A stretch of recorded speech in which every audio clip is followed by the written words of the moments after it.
Hola, mi nombre es Never Antonio Osorio Moreno, estudiante de Contaduría Pública de la Universidad Militar, y junto con mi compañera Lady Caterina Cruz Duarte expondremos las siguientes preguntas en la actividad 4 de pasivos. Como primera pregunta tenemos: mencione los 3 elementos necesarios en un contrato de trabajo. Bueno, en un contrato de trabajo tenemos lo que es la disposición de la actividad personal del trabajador. Esto quiere decir que se celebra en el contrato la asignación voluntaria del trabajador como persona independiente para asumir su responsabilidad como trabajador. Tenemos lo que es la subordinación. Esto nos permite de que el trabajador esté bajo una subordinación del contratante para que él pueda ejercer de manera subordinada las siguientes tareas asignadas. Tenemos lo que es la remuneración. La remuneración es lo que el trabajador va a recibir por el fruto de su trabajo, ya sea el salario de acuerdo al tipo de contratación que tenga. En nuestra siguiente pregunta tenemos: mencione las características principales en un contrato por prestación de servicio. Bueno, entendemos que un contrato por prestación de servicio es aquel que se presta por un trabajo realizado o un servicio asignado, ya sea de pronto una revisoría fiscal o un asesoramiento de forma laboral.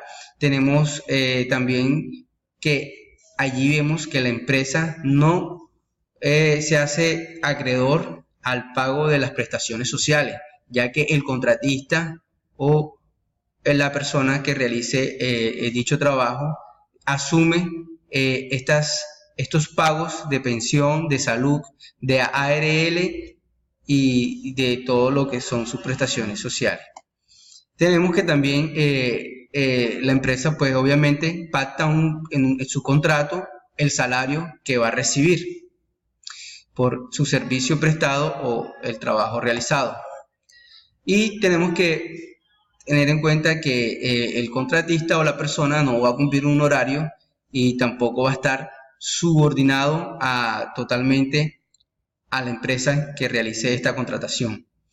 En nuestra siguiente pregunta tenemos: ¿cuáles pagos recibidos por un trabajador forman parte del salario?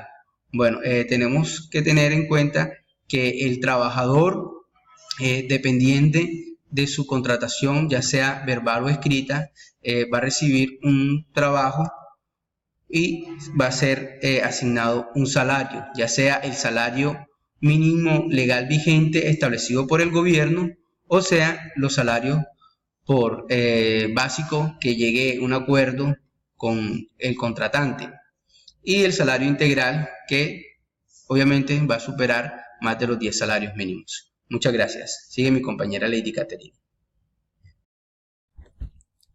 Cuarto, pagos recibidos por los trabajadores que no forman parte del salario.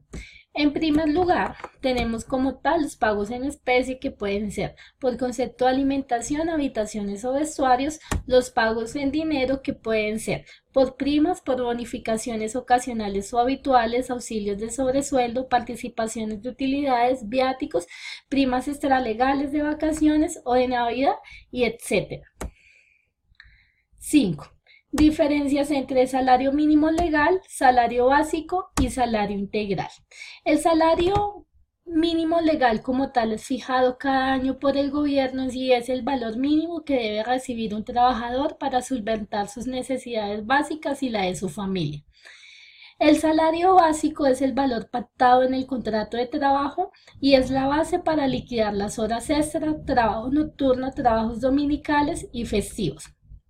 Y el salario integral no puede ser inferior a los 10 salarios mínimos más el 30% del factor prestacional y los aportes parafiscales. El trabajador le corresponde pagar su seguridad social y los aportes parafiscales, y como tal le corresponde pagar su seguridad social, lo cual libra como tal al empleador de pagar las prestaciones, primas extralegales y cesantías. Sexta, ¿Qué es la nómina? Es un documento en el cual se registran los beneficios a los empleados, como lo son el valor de vengado y otras deducciones por su servicio prestado, y puede ser pagado de manera mensual o quincenal. En nuestra siguiente pregunta miraremos cómo se compone la nómina. La nómina está compuesta por tres valores: el valor de vengado, el valor deducido y el valor pagado. El valor de vengado es todo lo que devenga la persona por el trabajo realizado, ya sea su sueldo y los diferentes tipos de auxilios que maneje. El valor deducido es todo lo que le deducen, ya sea sus prestaciones sociales y los descuentos que le autorice por finanzas o diferentes tipos. El valor pagado es lo que queda de estas dos operaciones y le cancelan al trabajador. También tenemos lo que es cómo se compone el valor de vengado. El valor de vengado está compuesto por la jornada de trabajo, ya sea quincenal o mensual, y también por las horas extras que él realice, por sus comisiones, por sus diferentes auxilios, ya sean de transporte, de viaje, y en fin, también están incluidas lo que son las primas que estén pactadas por el contrato. 9. ¿Cómo se componen las deducciones? Bueno, las deducciones se sacan o se componen de tres partes. En primera parte estarían las deducciones de manera legal, que corresponden a salud de un 4%, pensión de un 4%, fondo de solidaridad, que es del 1% después de 4 salarios mínimos, y la retención en la fuente. Los segundos, que es de manera judicial, que son los embargos judiciales, que son las deudas que se tienen con el gobierno. Y la tercera son las deducciones acortadas, que pueden ser por las cuentas sindicales, aportes a cooperativas, cuotas de crédito o deudas que se tengan con la empresa. 10. Diferencia entre recargo y hora extra. Bueno, una hora extra es aquello que se excede la jornada laboral, que son las 8 horas diarias. Y un recargo como tal, que pueden ser los dominicales, festivos o nocturnos, es el trabajo ordinario o nocturno. Es decir, cuando un trabajador labora después de las 10 de la noche, tiene derecho a que se le pague el recargo en horario nocturno, o si trabaja los días domingos o festivos.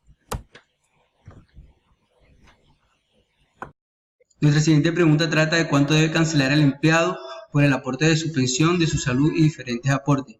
Bueno, el empleado cancela el 4% por el aporte a la pensión, del 16% del valor del IBC, y también cancela el 4% al valorar a la salud del valor del 12,5% del valor total de su sueldo.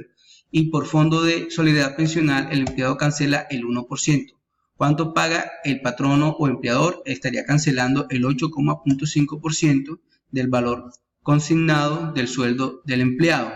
¿Y cómo cancela el empleado? El empleado cancela a través de la deducción que le realizan en la nómina y es complementado con el aporte del empleador. En esta siguiente pregunta miramos las otras deducciones en la nómina. ¿A qué corresponden? Bueno, corresponden a la autorización del empleado, ya sea por préstamos que haya realizado en entidades financieras o cooperativas. También corresponde a las deducciones o cuotas que tengan por embargos judiciales, ya sean por préstamos que haya realizado o por alimentación. También miramos que los aportes voluntarios que realice él a la caja de pensiones, o sea de vivienda o diferentes entidades. Muchas gracias. 13. ¿Cómo se liquida la retención en la fuente a empleados? Se liquida de la siguiente manera: al valor pagado a los empleados se le restan las deducciones y se divide por la utilidad del valor tributario. A este valor expresado en la utilidad de valores tributarios se le aplica la tabla del artículo 384 del Estatuto Tributario si es declarante de renta. Si no es declarante de renta, se le aplica con la tabla del artículo 383. 14. ¿Quiénes son los empleados para efecto de la retención de la fuente? La Ley 1607 del 2012 cataloga a los empleados para efectos de retención de la fuente a quienes obtengan más del 80% de sus ingresos en un contrato laboral o en un contrato por prestación de servicios. ¿Cómo se puede disminuir el ingreso laboral gravable de los empleados? Bueno, se puede reducir por las siguientes acciones: aportes voluntarios a pensiones y ahorro para el fomento de la construcción, auxilios pactados por escrito que no superen el 40%, pagos a terceros por alimentación, pagos de intereses en préstamos de adquisición de vivienda. Estas actividades pueden ser tratadas como ingresos no gravables si no superan ciertos porcentajes en la utilidad de valor tributario.